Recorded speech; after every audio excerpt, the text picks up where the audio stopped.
গরম পানির ভাপে 2 সতিন পিঠা। সতিনে সতিন পিঠা। এই পিঠার নাম হলো হুররাম সুলতান পিঠা।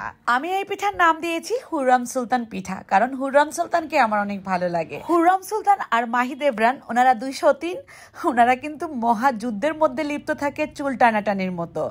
এই ফাঁকে কিন্তু আমি ওদের একটা রেসিপি নিয়ে আসলাম হুররাম সুলতান, কারণ আমার পিঠাটাও হুররাম সুলতানের মতনই সুন্দরী। এত সুন্দরী পিঠা হতে পারে না। এই পিঠাটা যে খেয়েছে একবার, জীবনও এর স্বাদ ভুলতে পারেনি। এর জন্য বেশি উপকরণ লাগে না, মাত্র 2টি উপকরণই তৈরি করে দেখাবো। প্রথমে নিয়ে নিচ্ছি 1 কাপ পরিমাণ সুজি, কাঁচা সুজি নিলাম। দিয়ে দিচ্ছি আতপ চালের গুঁড়া 1 কাপ পরিমাণ, স্বাদ অনুযায়ী লবণ, চিনি দিয়ে দিব 1 কাপ পরিমাণ। এখানে আমার পিঠার জন্য নায়ক নায়িকা হলো সুজি আর আতপ চালের গুঁড়া। এর জন্যই বললাম 2টি উপকরণ। ফাঁকে কিন্তু চিনিটা আপনারা দিয়ে নেবেন যে যেমনটা মিষ্টি খেতে লাইক করেন। আর দিয়ে দিব আমি এখানে গুঁড়া দুধ, পানিতে গুলানো, কুসুম গরম পানি দিয়ে গুলিয়ে নিয়েছিলাম। 1 কাপের চেয়েও একটু বেশি আছে দুধ এখানে। এই দুধটা দিয়ে কিন্তু আমি এবার এটাকে ব্যাটার তৈরি করে নেব হ্যান্ড উইক্সের মাধ্যমে। খুব ভালোভাবে নেড়ে চেড়ে আমি ব্যাটার তৈরি করে নিলাম। পিঠার মধ্যে সুন্দর ফ্লেভারের জন্য দিয়ে দিচ্ছি এখানে আমি ঘি।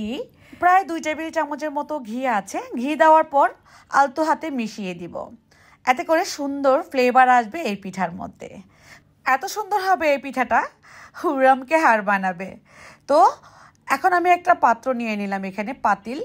এই পাতিলের মধ্যে 1/2 লিটারের মতো পানি দিয়ে দিচ্ছি। চুলার আঁচটাকে আমি এখনও অন করিনি, তবে অন করে দিব এর মুখটাকে বন্ধ করে দিয়ে। এখানে আমি বাজার থেকে যে ব্যাগগুলো আনি আমরা পাতলা কাপড়ের, সেই ব্যাগ খুব ভালোভাবে ধুয়ে শুকিয়ে নিয়েছি। এই ব্যাগগুলো খুবই পাতলা হয়, সেজন্য আমি ডাবল করেই দিলাম। যেমনটা আছে 2টা পাশে আমি কোনো রকম এই কাপড়টাকে ছিঁড়ে নেই নাই, এভাবে ডাবলই দিয়ে দিলাম। দিয়ে 8-8 করে এবার একটা সুতলি দিয়ে বেঁধে দিব চতুর্পাড়ে। টাইট ফিট হলেই কিন্তু পিঠাটা সুন্দরভাবে বসবে। এখন আমি এই কাপড়ের উপর থেকে হালকা একটু হাতে এভাবে তেল নিয়ে মুছে মুছে দিব, এতে করে কি হবে, পিঠাটা সুন্দরভাবে উঠে আসবে। এখন আমি যে ব্যাটার তৈরি করে রেখেছিলাম আপনাদেরকে দেখাচ্ছি এর ঘনত্বটা। দুধ দেওয়ার কারণে কিন্তু একটু আঠালো ভাব আসবে, তাতে করে কোনো রকম সমস্যা নেই। এভাবে ঢেলে দিতে হবে। ব্যাগের উপর ঢেলে দিচ্ছি। চুলার আঁচ এই পর্যায়ে একদমই লো হিটে আছে। পানিটা গরম হয়ে গেছে।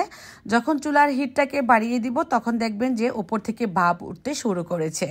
এরপর আমি এর মধ্যে দিয়ে দিচ্ছি কুড়ানো ফ্রেশ নারিকেল। এখানে ফ্রেশ নারিকেলটা দিলেই কিন্তু খেতে ভালো লাগবে। যতটা পরিমাণ আপনার পছন্দ মতো দিয়ে নেবেন। এরপর দিয়ে দিচ্ছি কিছু পরিমাণ কিশমিশ।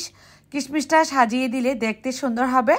যেহেতু প্রথমেই বলেছি হুররাম সুলতান সুন্দরী পিঠা বানাবো, সেক্ষেত্রে তো আমার পিঠাটা সুন্দর হতেই হবে, তাই না? এখন দিয়ে দিচ্ছি চেরি ফল।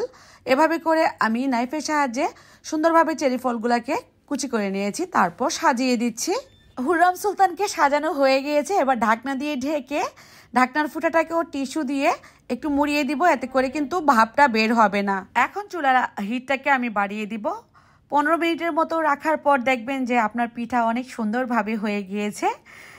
তো আমি একটু একটা চামচের সাহায্যে এভাবে করে দেখে নিচ্ছি পিঠাটা কত সুন্দরভাবে সেদ্ধ হয়েছে। ক্লিয়ার আসছে কিন্তু চামচটা। ঠিক এই পর্যায়ে আলতো হাতে কিন্তু একটা খুঁচুনি দিয়ে বা আপনাদের পছন্দ মতো যে কোনো কিছু দিয়ে পিঠাটাকে নামিয়ে নিতে পারবেন। খুবই সুন্দরভাবে এই পিঠাটা উঠে আসবে। আমি তো আশা করব আমার আজকের এই হুররাম সুলতান সুন্দরী পিঠা ভালো লেগেছে। ভালো লাগলে বেশি বেশি করে শেয়ার করে দিবেন, যাতে করে সবাই এই পিঠাটা বানিয়ে খেতে পারে।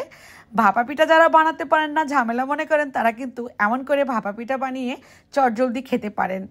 আর এটার স্বাদ ভুলার মতন না। অজানা এই রেসিপিটি আপনাদের কাছে কেমন লাগলো অবশ্যই কমেন্টে লিখে জানিয়ে দিবেন।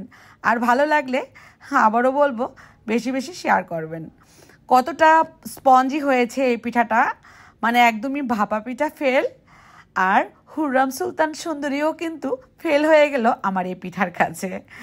একটু মজা করে আজকের এই কথাগুলো বলার জন্য আমার নিজের কাছেও ভালো লাগছে। আপনাদের কাছে কেমন লাগছে কমেন্টে লিখে জানিয়ে দিবেন। সবাই ভালো থাকবেন। আল্লাহ হাফেজ।